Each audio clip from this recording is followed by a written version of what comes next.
सब लोग एक एक करके सब लोग एक एक करके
जैसा जीवन में परिचय रहा पिछले दिनों का रहा, संक्षेप में हम लोग इन दोनों से भी यादों को साझा करेंगे।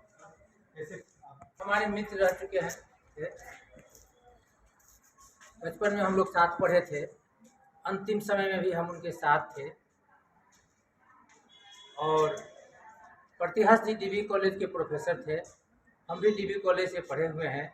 हमारे मन में इनके प्रति श्रद्धा थी और इनको एक अच्छे शिक्षक के रूप में हम जानते हैं, इसीलिए इनको आज स्मरण करते हैं। ये हमारे बीच में नहीं है, इनको श्रद्धा थी। मुझे स्वर्गीय नाथ पांडे जी, अंकल जी और सैलेंद्र प्रतिहस्त सर को प्रणाम करता हूँ।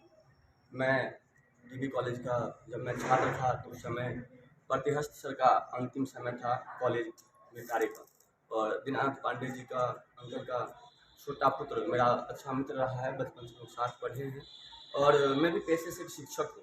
और कोचिंग पे मेरे किसी भी छोटे मोटे कार्यक्रम में इनकी उपस्थिति सदैव रहती थी और हमेशा मुझे सही रास्ते पर चलने का दिशा निर्देश करते थे।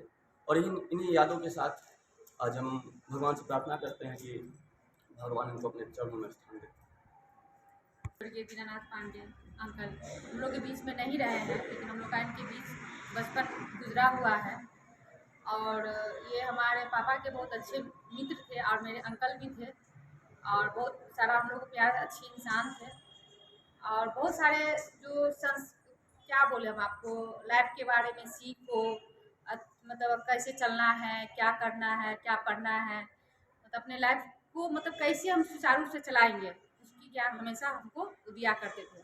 आज उस दुनिया में नहीं है, हमको बहुत मिस कर रहे हैं। हम तो देख भी नहीं पाए, हम तो यहाँ रहते भी नहीं हैं, लेकिन हम उनको याद करते ज़रूर।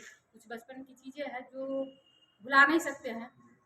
बस इसी पे हम अपनी वाणी को विराम दे रहे हैं। दीनानाथ पांडे सर से मेरा परिचय तो ये जो प्रोफेशनल होता था, प्रोफेशनल क्योंकि वो डाक विभाग में थे और मेरा जयनगर डाक घर जाना आना लगा रहता था एज ए कस्टमर। तो एक अधिकारी और एक ग्राहक के बीच जैसा संपर्क होता है वैसा था। रिटायर्ड जब हुए उस दिन एक अच्छा समय उनके साथ गुजरा, 1.5-2 घंटे तक गुजारे क्योंकि उस दिन पूरे कार्यक्रम में हम थे। फरवरी 2020 की बात है लगभग, हो सकता है डेट मिस हो जाए। लेकिन उसके बाद पिछले 3-4 वर्षों में संगठन का जब कार्यक्रम होता था तो वे गार्जियन की तरह आते थे और पूरी सक्रियता से भाग लेते थे और बताते थे, देखते थे। सोशल मीडिया में भी वो अंत समय में मतलब पिछले कुछ वर्षों में एक्टिव रहते थे।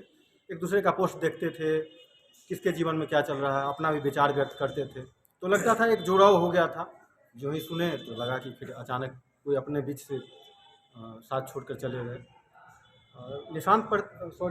शैलेंद्र प्रतिहस्त सर से पिछले कुछ वर्षों में संपर्क रहा है। उनके पुत्र निशांत सर का भी हमें आशीर्वाद रहा, सर का भी आशीर्वाद रहता था। तो जब भी हम जयनगर आते थे, पटना से हो या दिल्ली से, तो उनसे हम मिलते थे तो घंटा 2 घंटा कैसे गुजर जाता था पता नहीं चलता था, क्योंकि वे हमेशा जयनगर मधुबनी का क्या इतिहास रहा है, बिहार में सिविल सर्विसेज या फिर पुलिस सर्विस है, स्टेट सर्विसेज से रिलेटेड बातों पर वे उसके इतिहास पर चर्चा करते थे।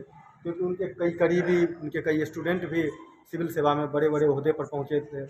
और तैयारी में मेरी भी रुचि रही है, तो वे बताते थे, तो बहुत समय गुजरता था। तो जिस दिन वे गुजर गए तो लगा कि कोई एक गार्जियन छत्र छाया अपने से छूट गया। तो अपने लोग होते हैं तो कई समय गुजर जाने के बाद भी हम उन्हें याद करते हैं, क्योंकि हमारे आपके व्यक्तित्व निर्माण में उनका योगदान होता है। तो आज हम लोग इसीलिए जुटे हुए हैं संगठन के बैनर पर कि सर को याद करें और उनका जो योगदान है उन्हें नमन करें।